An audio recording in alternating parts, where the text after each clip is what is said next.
En su lugar, por favor, hermanos.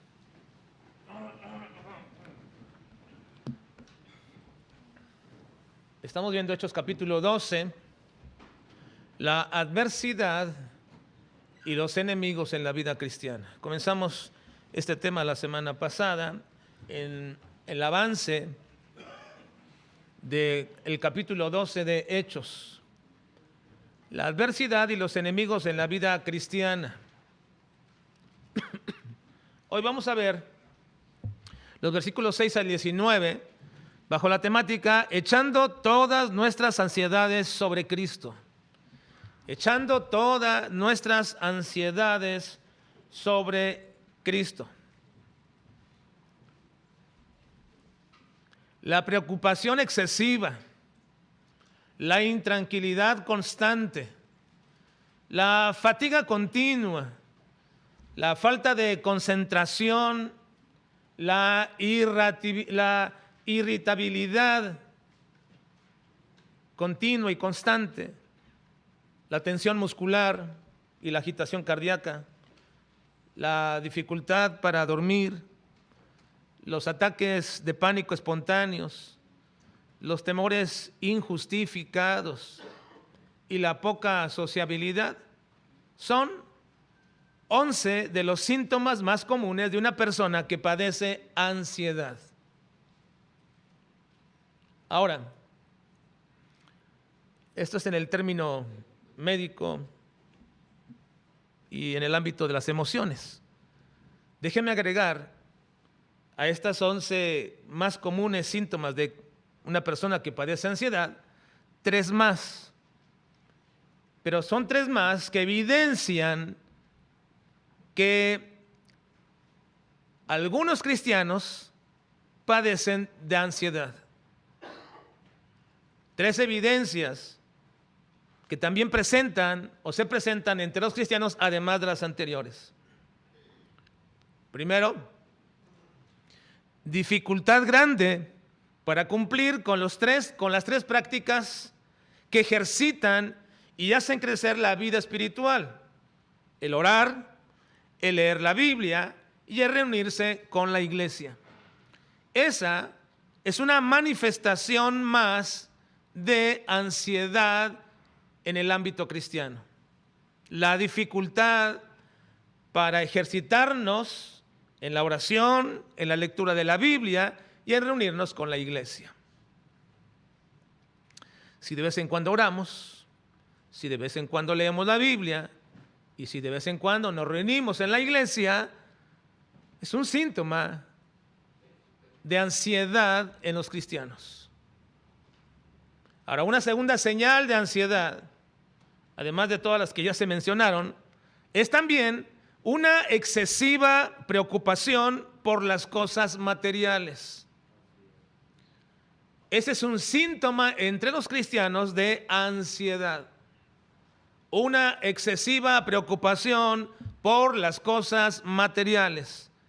En Mateo 6:25, el Señor Jesucristo dijo, lean conmigo: por tanto os digo, no os afanéis por vuestra vida, qué habréis de comer o qué habéis de beber, ni por vuestro cuerpo, qué habéis de vestir. ¿No es la vida más que el alimento y el cuerpo más que el vestido? Ahora, claro que la palabra aquí afán, donde dice no os afanéis por vuestra vida, es precisamente la misma palabra en griego que se usa para ansiedad. Se puede traducir también ansiedad. No estén ansiosos por vuestra vida o no estéis afanados por vuestra vida. La palabra merimao, que se traduce como preocupación, afán o ansiedad, es la que aparece aquí. Así que esta es otra muestra de ansiedad entre los cristianos. Además de las 11 que en el término general y médico y dentro del mundo se conocen, está también la dificultad de un creyente para orar, para leer la Biblia y para reunirse en la iglesia como una manifestación de ansiedad. Y también le sumamos a esto el hecho de que algunos tienen una preocupación excesiva por las cosas materiales. Todos sus planes giran alrededor de lo material. Sus decisiones tienen que ver con cosas materiales, no con lo espiritual. Sus cambios de residencia, de trabajo o de muchas otras decisiones tienen que ver con lo material, no con lo espiritual. Hay que tomarlo en cuenta, por supuesto, pero no puede ser una principal motivación para tomar decisiones. Así que la excesiva preocupación por las cosas materiales es un síntoma más de ansiedad entre los cristianos. Ahora voy a un tercer síntoma o manifestación de ansiedad en los cristianos, de lo cual nos ocuparemos en esta mañana. Y hay un tercer síntoma, y es la dificultad de poner en Cristo, de arrojar sobre Él nuestras ansiedades, nuestras preocupaciones, nuestros afanes. Es la dificultad que un creyente tiene para arrojar sobre Cristo, que esa es precisamente la palabra que significa, o el sentido de la palabra, de echando nuestras ansiedades sobre Cristo. Por eso a mi título se refiere, o su título esta mañana se refiere a echar nuestras ansiedades sobre Cristo. Y la dificultad que un creyente tiene para arrojar sobre Cristo, para poner sobre Él sus ansiedades, es una manifestación clara de ansiedad. Esta frase, echando nuestras ansiedades sobre Cristo, es una frase que viene directamente del apóstol Pedro, cuando en su primera carta, en el capítulo 5, versículo 7, dice, y lean conmigo, por favor, echando toda vuestra ansiedad sobre Él, porque Él tiene cuidado de vosotros. ¿Y cómo es que Pedro, hermanos, ejemplifica esta verdad espiritual en su propia vida? ¿Cómo es que Pedro puede decir esto, echando vuestras ansiedades sobre Él, porque Él tiene cuidado de vosotros? ¿Cómo lo ejemplifica Pedro en su propia vida para decirnos esto? Bueno, pues este relato del libro de los Hechos que vamos a hoy a observar, precisamente nos lo va a mostrar. Vamos a Hechos capítulo 12, versículos 5 al 19, por favor. Vamos a hacer la lectura unidos. En esta ocasión vamos a leerla primeramente, toda la lectura que vamos a tratar hoy en esta mañana. Hechos 12, 5 al 19. ¿Lo tenemos? Vamos a hacer la lectura unidos. Es un poquito larga, pero ayúdenme a leer todos para que todos sigamos la lectura de esta mañana ahí de manera al unísono. Dice: y así que Pedro estaba custodiado en la cárcel, pero la iglesia hacía sin cesar oración a Dios por él. Y cuando Herodes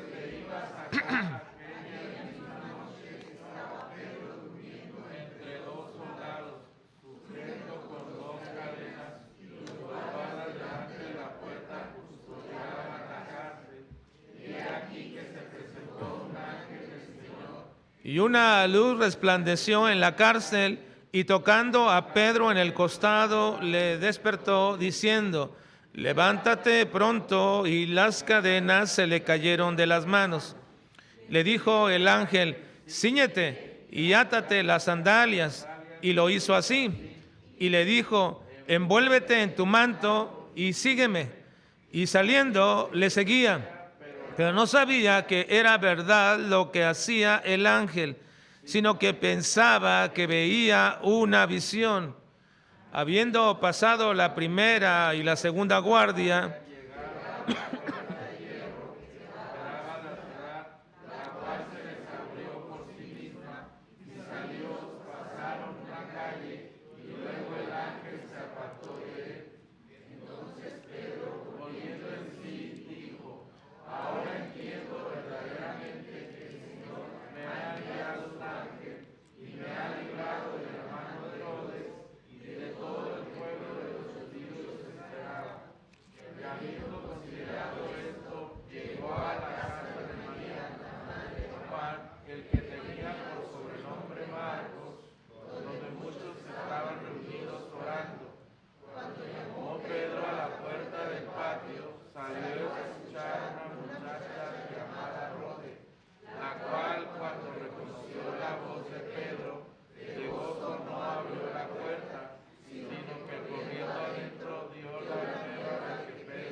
hacer saber esto a Jacobo y a los hermanos, y así salió y se fue a otro lugar.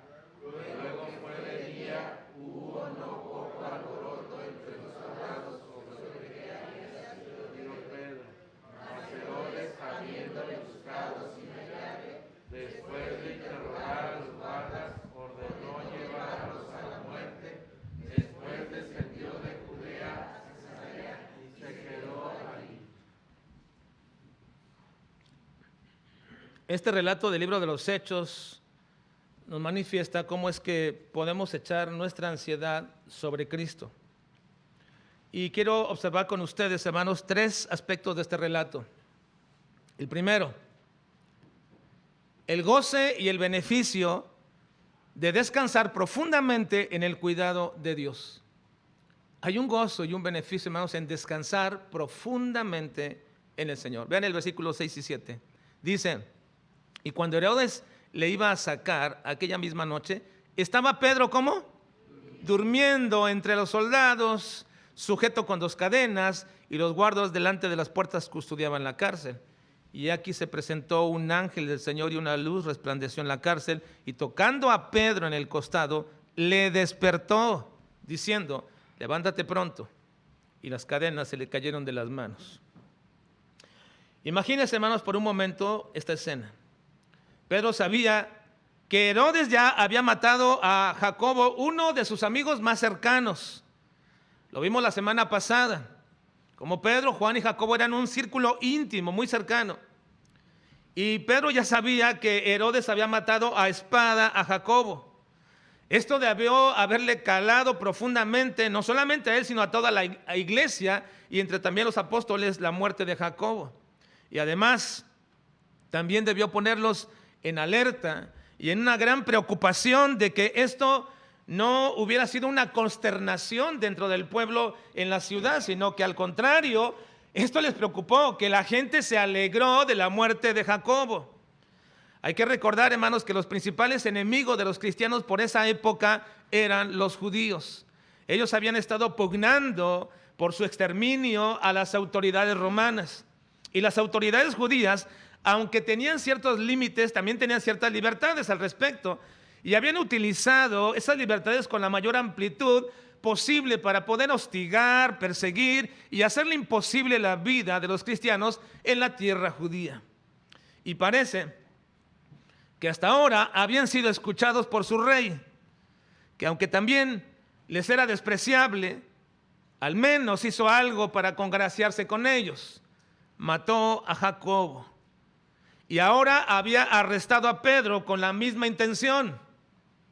Ahora, con esta situación emocional sobre todos ellos y el peligro inminente de morir, ¿cómo vemos a Pedro en la cárcel, hermanos? ¿Cómo lo vemos a Pedro en la cárcel? Quejumbroso, llorando, desencajado, frustrado, repitiendo una y otra vez que eso no debería de pasarle a un hijo de Dios y menos a uno de sus siervos.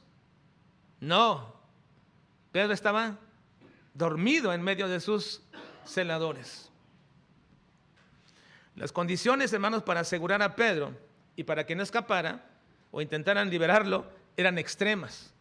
Nos dice en el versículo 4 que lo cuidaban 4 grupos de 4 soldados. Y dentro de la celda lo tenían en medio de 2 soldados, y cada mano de Pedro estaba encadenada a uno de los soldados. Ahora, ¿quién podría, hermanos, estar quieto, tranquilo y dormir en estas condiciones? ¿Quién podría hacerlo? ¿Quién podía quién puede en medio de las crisis económicas mantener la tranquilidad? ¿Quién puede ante las noticias tristes o trágicas mantener la calma sin caer en la desesperación? ¿Quién puede ante la inminencia del peligro o de la muerte tener una paz profunda que gobierne sus pensamientos y su corazón? ¿Quién puede? Sí, solamente los hijos de Dios que han aprendido a echar sobre Cristo, a poner sobre Cristo todas sus ansiedades. Solamente pueden mantener la ecuanimidad un creyente en tiempos difíciles. cuando hemos aprendido a poner en Cristo nuestras ansiedades. Aquellos que se han despojado de sus pretensiones de autosuficiencia y que ellos pueden arreglar el asunto y que ellos pueden mover por aquí y por allá, esas personas que todavía, esos creyentes que todavía no han puesto su ansiedad sobre Cristo, no pueden descansar plenamente. Aquellos que no se despojan de esa autosuficiencia y ponen su confianza en plena en Cristo, no lo pueden hacer. Nosotros cantamos un precioso himno. ¿Cómo podré estar triste? ¿Y cómo entre sombras ir? ¿Y cómo sentirme solo y en el dolor vivir? Si Cristo es mi consuelo, mi amigo siempre fiel, si aún las aves tienen seguro asilo en Él, si aún las aves tienen seguro asilo en Él, y luego yo agrego esta parte, y si Él cuida de las aves, ¿no cuidará de mí? Hermanos, eso fue lo que Cristo dijo. Si el Señor tiene cuidado de una planta y de un animal como un ave, ¿acaso no tendrá cuidado de ustedes? Pero hermanos, para disfrutar de esta bendición de nuestras vidas tenemos que aprender día a día a confiar en su soberanía. Y eso no viene así de pronto. Es un entrenamiento diario. Es una visión bíblica correcta de quién es Dios. ¿Y cómo sabes que tu entrenamiento está funcionando? ¿Cómo sabes que tu entrenamiento ha ido funcionando en confiar en Cristo, en su soberanía, en la supremacía que Él tiene sobre las circunstancias y las personas? Bueno, como cuando Pedro, en medio de la adversidad, puedes descansar en Dios. El ángel que Dios mandó para liberar a Pedro, lo tuvo que despertar tocándole en el costado. Ni el resplandor. Muchos de nosotros nos despertamos cuando de pronto prenden la luz, ¿verdad? Se prende la luz, nos despertamos porque nos hace despertar a algunos, no se hace a todos, ¿verdad? Depende de cómo sea nuestro sueño, pero a mí sí me hace despertar una luz de pronto. Pero en este caso era un resplandor que apareció y Pedro no se despertó. Estaba profundamente dormido. Esto me hace recordar a nuestro Señor Jesucristo dormido en medio del mar embravecido. ¿Se acuerdan de aquella ocasión? Estaba el viento y el mar golpeando la barca y los discípulos estaban amedrentados y gritando, pero todo el mundo haciendo para acá, para allá, quizás sacando agua y todos los golpeaba y todos gritaban y Cristo estaba en el cabezal profundamente dormido. Así que tuvieron que ir a despertarlo, a moverlo. Señor, ¿qué no ves lo que está pasando? Imagínense al Señor Jesucristo dando un bostezo.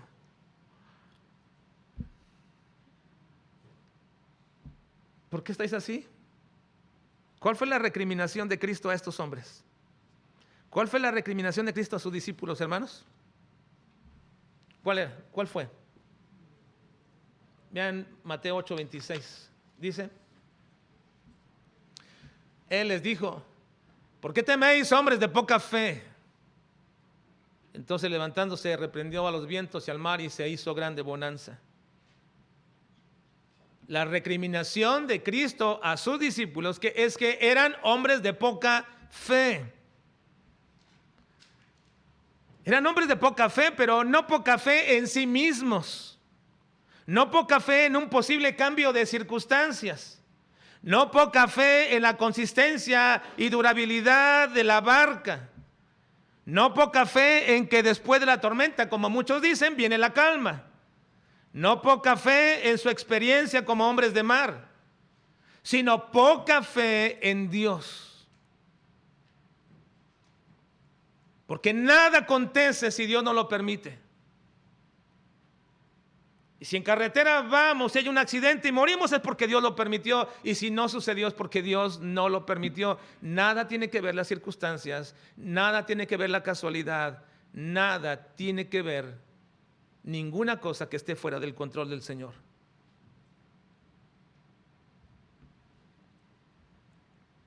Cristo les reprendió por su poca fe en Dios, no en sí mismos ni en las condiciones. Poca fe en el Señor. Poca fe en el poder de gobierno que tiene Él sobre la naturaleza y sobre todas las cosas existentes. ¿Y por qué tenían esos hombres poca fe? Bueno, eso era porque tenían poco conocimiento de Cristo. En ese momento su conocimiento de Cristo era muy poco. Así que establecemos una verdad: muy poco conocimiento de Dios también da como resultado muy poca fe. Poco conocimiento de Dios nos da como resultado poca fe. Por eso es que cuando Cristo para al mar y lo detiene, ellos comenzaron a preguntarse espantados: ¿quién es este que aún el viento y el mar le obedecen? No lo conocían. No lo conocían verdaderamente. Por eso eran hombres de poca fe. Ahora bien, hermanos, ese es el primer aspecto que quiero notar en la historia. La bendición, hermanos, de descansar en el Señor. La bendición de que cuando tú echas tus ansiedades sobre Él, entonces también descansas verdaderamente en el Señor. Ahora quiero darles el segundo aspecto que notamos en esta historia. Y el segundo aspecto de esta historia son las formas y los detalles de cómo Dios actúa, que muchas veces cuando lo alcanzamos a observar, nos dejan ver muy pasmados y asombrados, que aunque incluso pudiéramos ser gente experimentada en la vida cristiana o madura, a veces el no observar esos detalles, el no tener la capacidad de ver los detalles como obra de Dios, hace que vacile nuestra fe. Cuando uno descansa en el Señor, hermanos, y cuando uno echa sus ansiedades sobre Cristo, este proceso de echarlo continuamente nos deja ver y nos da una percepción muy especial, muy fina, para observar los detalles de la obra de Dios. De tal manera que podemos observar que no fue ese buen hombre que se acomidió para ayudarnos, o aquella mujer que movió esta cosa al otro. No, eso fue la mano de Dios moviendo. En la medida que yo descanso en el Señor y pongo mis ansiedades sobre Él, me deja ver y tener una visión muy fina acerca de los detalles que Dios lleva a cabo. Y es entonces como puedo confiar que todo está precisamente en las manos de Dios. Pero aún gente muy experimentada y de mucho tiempo en la vida cristiana, cuando no ve esos detalles, cuando no ha sido entrenado en ver los pequeños detalles, comienzan a vacilar en su fe. Miren, Pedro al principio, cuando sucedió todo esto, pensó que todo lo que estaba pasando era una visión, algo que Dios estaba haciendo como para hacerle tolerar ese momento de su encierro en la cárcel, o algo semejante. Es como quizás un autoconvencimiento de decir: voy a pensar en esto para no estar sintiendo este dolor. Este momento que tengo aquí, me pondré a cantar o cualquier otra cosa, porque no quiero estar pensando y que se me pase el tiempo en esto. No, Pedro pensó al principio así, que era una visión todo lo que estaba sucediendo para poder tolerar su encierro en la cárcel o algo semejante quizás, pero la manera en que se relata su liberación y cada detalle, cuando lo observó, no le dejó lugar a dudas finalmente que lo que estaba pasando era Dios obrando en su liberación. Vean los versículos 7. Y he aquí que se presentó un ángel del Señor y una luz resplandeció en la cárcel, y tocando a Pedro en el costado le despertó diciendo: levántate pronto. Primer detalle, y las cadenas se le cayeron de las manos. Las cadenas cayeron así libremente, esas cadenas que estaban sobre las manos de aquellos hombres también custodiados, se cayeron sencillamente, fácilmente. Le dijo el ángel: cíñete con toda tranquilidad. Uno pensaría: bueno, ya te liberaste y a correr rápido. No, le dijo: tranquilamente, cíñete. Es decir, acomódate bien tu túnica. Y la palabra ceñir en ese tiempo se refiere a: una vez que te acomodaste la túnica, levántate una de las puntas, métela sobre el cinto y amárrala bien, porque vas a caminar, vas a comenzar a andar. Así que entonces lo que hacían, ceñirse. Y luego le dice: átate las sandalias. Y pues las sandalias no eran unas agujetitas ahí. Las sandalias normalmente de aquellos tiempos tenían cuerdas largas que había que estar atando con mucho cuidado. Entonces, átate las sandalias. Y lo hizo así. Y luego le dice: envuélvete en tu manto y sígueme. Qué detalles, ¿verdad? De este ángel para decirle a Pedro. Alguien custodiado, alguien que va a huir. tranquilo, tranquilo. Cíñete, átate las sandalias, ponte tu manto y vámonos. Sígueme. Ahora vean. Y saliendo le seguía, pero no sabía que era verdad lo que hacía el ángel, sino que pensaba que veía una visión. Y habiendo pasado por la primera y la segunda guardia, ni cuenta se dieron ellos, llegaron a la puerta de hierro que daba a la ciudad, la cual, cuando llegan ahí, automáticamente se les abre la puerta. Se abre la puerta, sin ningún problema, sin ninguna llave. Y salidos pasaron por una calle y luego el ángel se apartó de él. ¿Qué detalles? Cuando esto lo ve Pedro y reflexiona sobre los detalles que está sucediendo, entonces dice el versículo 11, entonces Pedro, volviendo en sí, dijo, ahora entiendo verdaderamente que el Señor ha enviado a su ángel y me ha librado de la mano de Herodes y todo lo que el pueblo de los judíos esperaba. Observó los detalles. Hermanos, a mí me gustaría mucho que todos nosotros pudiéramos ver en nuestra vida diaria esos detalles continuos, en tu desarrollo normal que llevas en el trabajo, en la escuela donde estás, que no lo veamos como la rutina continua, sino que en cada uno de ellos de pronto algo se sale del orden y en ello deberías ver el detalle de lo que Dios está haciendo. Así que Pedro al principio dudaba, pero luego, después de este momento, recapacitó. Es el Señor que ha hecho todo esto. Ahora vean a Rode. Rode, cuando llega una joven, dice en el versículo 12, y habiendo considerado esto, llegó a la casa de María, la madre de Juan, el que tenía por sobrenombre Marcos, donde muchos estaban reunidos orando. Cuando llamó Pedro a la puerta del patio, salió a escuchar una muchacha llamada Rode. Cuando yo escucho esta frase, una muchacha llamada Rode, y luego veo sus características, de pronto me imagino algunas señoritas de nuestra iglesia, ¿no? Así de pronto. Y la que dice que reconoció su voz y de gozo dejó a Pedro en la puerta. No le abrió. No le abrió. Esa es una pequeña muestra de lo que muchas de las veces sucede cuando nuestro gozo en las cosas de Dios y en lo que Él hace, de pronto pierde su objetividad y su sentido común. Sí, hermanos, no estoy criticando aquí a Rode, pero sí me deja ver que algunas veces, hermanos, perdemos de vista lo esencial y nadie debería opacar nuestro gozo, pero tampoco deberíamos opacar la obra de Dios con nuestras expresiones de emoción. Y Pablo alude a todo esto en la 1 Corintios, que esta es una causa de pronto donde no establecemos perfectamente la obra de Dios en nuestra vida, en el gozo, en la alegría, en las bendiciones, y de pronto perdemos la objetividad de lo que estamos haciendo y por qué lo estamos haciendo. En 1 Corintios capítulo 14 dice el apóstol Pablo, si pues toda la iglesia se reúne en un solo lugar y todos hablan en lenguas y entran indoctos o incrédulos, ¿no dirán que estáis locos? El versículo 26 dice, ¿qué hay pues, hermanos? Cuando os reunís, cada uno de vosotros, ¿tiene salmo? ¿Tiene doctrina? ¿Tiene lengua? ¿Tiene revelación? ¿Tiene interpretación? Hágase todo para edificación.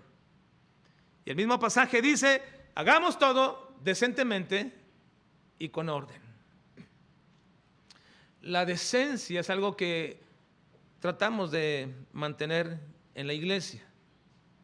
Todo aquello que se sale del panorama general, del entendimiento general y que obstruye el entendimiento de los demás y que nos hace de pronto observar a aquel hermano que está extasiado, cantando, levantando sus manos o bailando o cualquier cosa, ese gozo de ese hermano interrumpe la edificación de los demás. Pero dirán ustedes, ¿pero acaso no es importante el gozo? Sí, por supuesto, el gozo en el Señor, pero hágalo decentemente y con orden, y hágalo para edificación.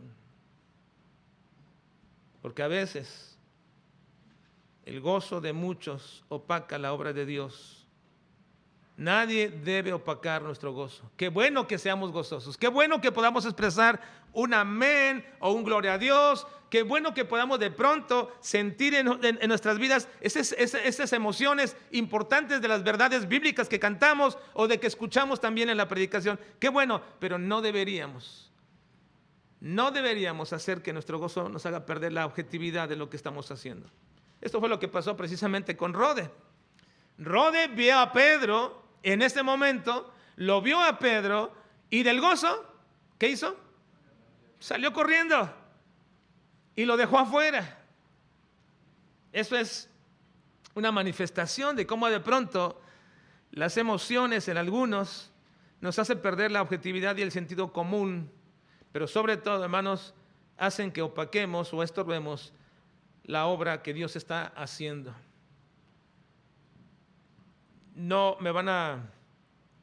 Bueno, tengo una gran cantidad de ejemplos y de experiencia en este sentido, hermanos, cuando en otro tiempo salía de continuo a predicar algunas iglesias, en un tiempo de campañas evangelísticas o cosas como estas que lo hacía anteriormente. Era indudable, hermanos, que cuando estaba en el punto de explicar acerca de la obra de Jesucristo en la cruz, de su redención, en ese momento comenzaba un niño a llorar, y en ese momento comenzaba un cierto hermano a platicar con otro más, y se sonaba un teléfono por aquí, un teléfono por allá, y de pronto inclusive hasta por la calle pasaba ahí el que vendía las escobas y las cosas como esta, ¿verdad? Que empiezan a gritar y como eso, y a lo lejito pues escuchaba ahí, y llévese otra, y póngale otra, y no sé qué tanto, hablando de las cobijas que venden de pronto los de las ferias. Entonces, cuando estamos en quietud escuchándonos, todo se estorba, evidentemente. Afuera no lo podemos controlar, pero ¿lo podemos controlar aquí adentro, hermanos? ¿Deberíamos controlarlo? Por supuesto. Deberíamos controlarlo.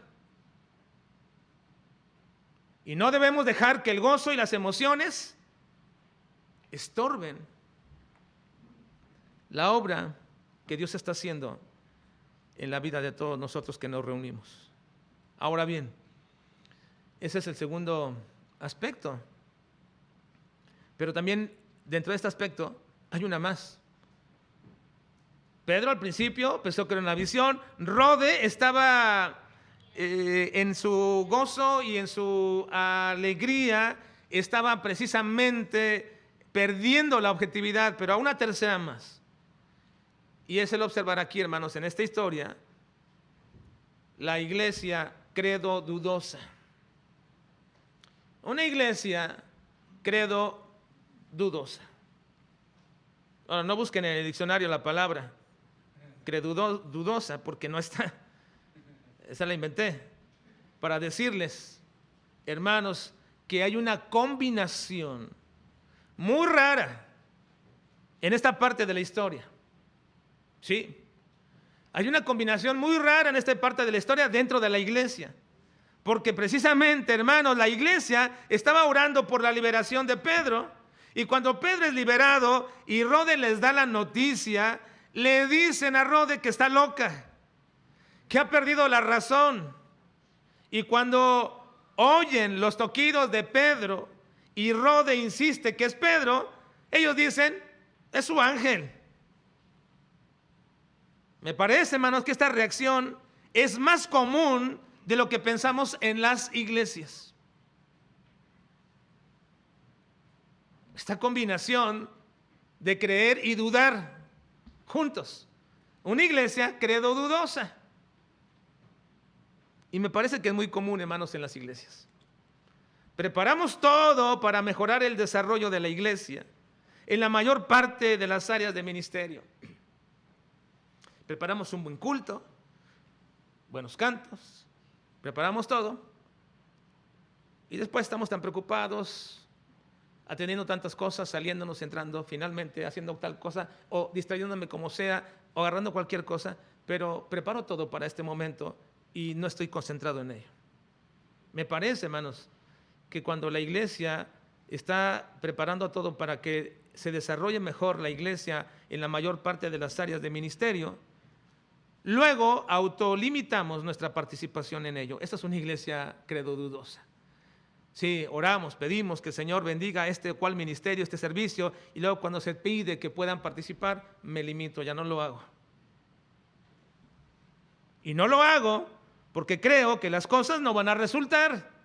Y no lo hago porque pienso que pueden derivar en un fracaso o que bien incluso van a derivar en aquello que nuestros estándares de lo que debería de ser son mejores y más altos que los de aquellos que Dios ha puesto para dirigirla, para administrarla y para capacitarla. Y por tanto, como estoy de acuerdo con ellos, entonces pues ya no participo, ya no voy, no hago esto, no hago aquello. Hermanos, esta es una combinación de una iglesia credo dudosa. En fin, creo que una iglesia credo dudosa descansa, pero no completamente en la soberanía de Dios. Estos estaban orando por Pedro y no creyeron que Pedro había sido liberado. Y esto me lleva entonces a mi última parte o último aspecto de nuestra historia que vamos a considerar en esta mañana. Este es el tercer aspecto y último. La oración es un medio humano o un medio divino. La oración es un medio humano o es un medio divino. Dice el versículo 5, vean, así que Pedro estaba custodiado en la cárcel. Lean conmigo. ¿Pero qué, hermanos? La iglesia hacía sin cesar oración a Dios por él. Y luego en el versículo 12 dice, versículo 12, esto, llegó a casa de María, la madre de Juan, el que tenía por sobrenombre Marcos, donde muchos estaban reunidos orando. Muchos estaban reunidos orando. La iglesia estaba orando por la liberación de Pedro. Estaban orando, se reunían para orar por la liberación de Pedro. Ahora, déjeme hacerle una pregunta. ¿Fue entonces la oración de los hermanos la que hizo que Pedro fuera liberado? ¿Necesitó Dios de la oración de la iglesia para poder liberar a Pedro? Fue la incesante oración de la iglesia, y quiero aclarar esta parte, incesante, porque la palabra aquí donde dice, versículo 5, que hacían sin cesar oración a Dios por él, es una palabra muy peculiar en el griego y significa estirarse hasta lo máximo. Y tiene la idea de un músculo que se estira hasta lo más que puede antes de romperse para poder alcanzar o hacer el esfuerzo posible, sin cesar. La iglesia hacía sin cesar oración a Dios por Pedro. Entonces fue la oración incesante de la iglesia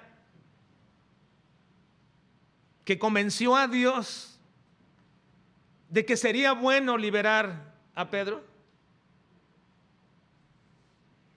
Hermanos, quiero aclarar de entrada, porque si alguien pudiera predisponerse para lo que voy a decir, y sobre todo, porque no hay tiempo suficiente ahora para hablar de la doctrina de la oración desde una perspectiva teocéntrica y no una perspectiva antropocéntrica como se suele enseñar, y que quizás, muy probablemente, estamos muy impregnados de ello. Así que, adelantándome un poco a un posible malentendimiento o predisposición teológica, diré esto: jamás voy a enseñar o jamás voy a alentar a nadie ni a la congregación para que no ore, jamás. Nunca haré eso, porque es incorrecto y está perverso y malicioso y perjudicial para nuestra vida. Pero lo que sí creo, y lo voy a enseñar y lo voy a defender mediante las Escrituras, es que la oración no es un medio humano para arrancar de Dios algo que su voluntad no quiera hacer, o que su bondad no esté dispuesta a darla. No, la oración no es el medio del hombre para mover a la persona más amorosa, más sabia y más misericordiosa que existe, y así convencerlo de lo que le estamos pidiendo es bueno, y que lo que estamos pidiéndole es correcto, y que lo que estamos pidiéndole es necesario. Y entonces hacemos cambiar su parecer y decimos, tienes razón, lo voy a ayudar, le voy a mostrar mi misericordia, le voy a mostrar mi amor. Y creo que sí es necesario lo que estás pidiendo. Hermanos, lo que sí creo es que la oración es un medio de gracia de Dios. No es un medio del hombre, es un medio de gracia de Dios. Y que Él está usando y usa para nuestro crecimiento espiritual. Y que si un creyente no ora, no es entonces que no van a suceder las cosas, como se nos hace a veces creer o pensar. Lo que sí no va a suceder si tú no oras es que tú no vas a crecer en tu comunión con Dios. Lo que sí no va a suceder si tú no oras es que no vas a tener un aprendizaje continuo y constante de conformarte a la voluntad de Dios. Lo que sí no va a suceder es que si tú no oras, no tendrás un continuo descanso de tu alma, de tu corazón y de tu pensamiento en el Señor. No sabrás cómo echar tus ansiedades sobre Él. Filipenses 4, 6 y 7 dice, por nada estáis, cámbialo, por nada estáis ansiosos, sino sean conocidas vuestras peticiones delante de Dios en toda oración y ruego con acción de gracias. Y resultado, y la paz de Dios, que sobrepasa todo entendimiento, guardará vuestros corazones y vuestros pensamientos en Cristo Jesús. ¿Qué más decir de la oración, hermanos? Hay muchas cosas que decir, pero entendamos, la oración es un medio de gracia de Dios. Y mientras más oras, más descansas. Y mientras más horas confías en el Señor, y mientras más horas tu fe crece en el Señor. Pero, si algunos piensan que fue la oración de la iglesia la que hizo a Pedro salir de la cárcel, o si algunos piensan que es la oración de la iglesia la que soluciona los problemas, las enfermedades o las malas circunstancias de algunos miembros de nuestra iglesia, pues que así sigan creyéndolo y sigan orando y háganlo más fervientemente. Pero por favor, hermanos, no hagan de la oración un medio de exposición de su espiritualidad ante los demás, diciéndoles, oré por ti y por eso fuiste sanado. Oré por ti y por eso saliste de aquel atolladero. No hagamos esto. Si no, un día escucharemos también lo que Cristo dijo a los fariseos. Estos piensan que por sus palabrerías serán oídos. No, hermanos. Si así aún sigues pensando, no expongas eso como una verdad de tu espiritualidad ante los demás, sino más bien entiende que la oración es un medio de alinearte a la voluntad de Dios. Y si así lo crees y crees verdaderamente que eres un hombre o mujer de oración, entonces entra a tu recámara, ora a tu Padre que está en lo secreto. Ahí ora a tu Padre que está en lo secreto. Porque no se trata, hermanos, de decir que creo en la oración que hago. No se trata de decir que creemos en la oración que estamos haciendo. Se trata de decir que creemos en el Dios a quien oramos. No creo en la oración, creo en el Dios al que oro. No es mi medio, es el medio de Dios. Y el cual hace todo conforme a su voluntad soberana. Por eso oro a Dios. No creo en la oración del poder. Creo en el Dios de poder que hace las cosas, todo conforme a su voluntad. Lean conmigo 1 Juan 5:14 y terminamos. Dice, y esta es la confianza que tenemos en Él, que si pedimos alguna cosa conforme a su voluntad, Él nos oye. Vamos a orar.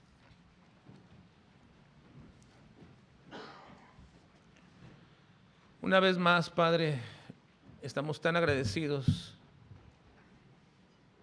por tu palabra, porque, Señor, nos ayuda.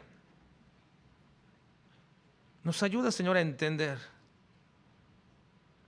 algo que es indispensable para nuestras vidas. Aprender a echar toda nuestra ansiedad sobre Cristo. Señor, te ruego y te suplico en esta mañana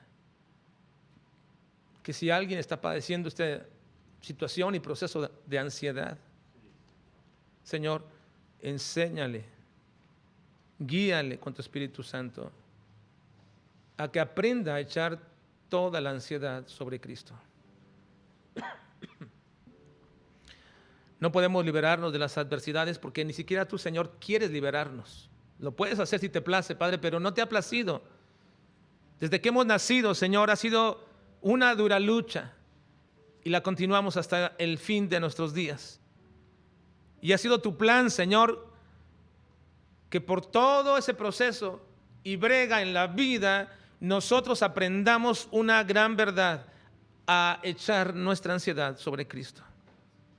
Ayúdanos, Señor. Nos resulta difícil. A veces decaemos. A veces dudamos, Señor. Pero estoy seguro que si tú nos ayudas, Padre, continuamente, y tu palabra nos guía día a día a día,